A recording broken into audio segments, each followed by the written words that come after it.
Auzubillahi mineşşeytanirracim. Bismillahirrahmanirrahim. Mi smo opet na vaše raspolaganje. Imamo nekoliko pitanja i inšallah uz pomoć časnog Kurana i časni poslanik sallallahu alejhi ve sellem mi ćemo vam dati odgovor. Prvo pitanje je tome kako smijemo da koristimo alkohol kao lijek.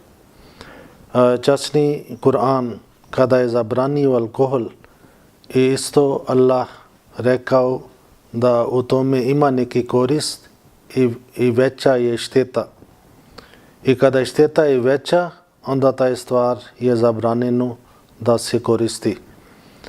Časni Kur'an kaže: Auzubillahi mineşşeytanirracim. Bismillahirrahmanirrahim. Yas'alunaka anil khamri wal maisiri kul fihima ismun kabirun wa manafi'u linnas wa ismuhuma akbaru min naf'ihima.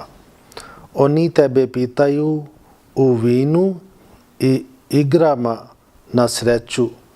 Reci, u obama je veliki grijeh, a i neka korist. To znači časni Kur'an prizna da ima neki korist za ljude, ali je grijeh toga dvoga veći nego njihova korist. To znači ovo je bit zašto Allah zabranio da se pije alkohol.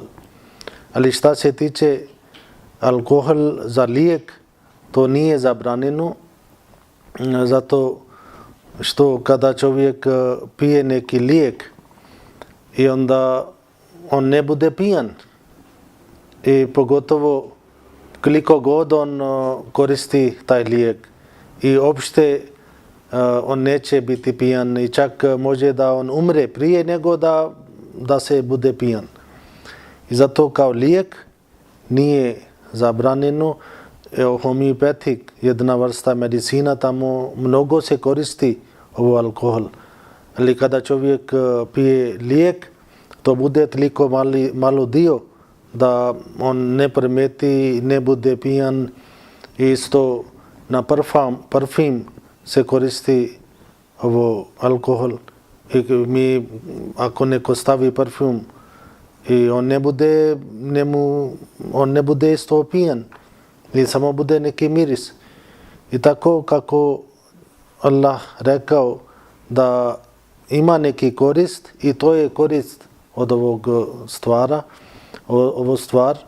Inače, za muslimanima je potpuno zabranjeno da oni piju alkohol, koristi alkohol ali neka vrsta droga, ali lijek je druga stvar. I kada, kao sam rekao, na lijek, ako vi koristite kao lijek i unutra ima alkohol, neće biti vi pijani.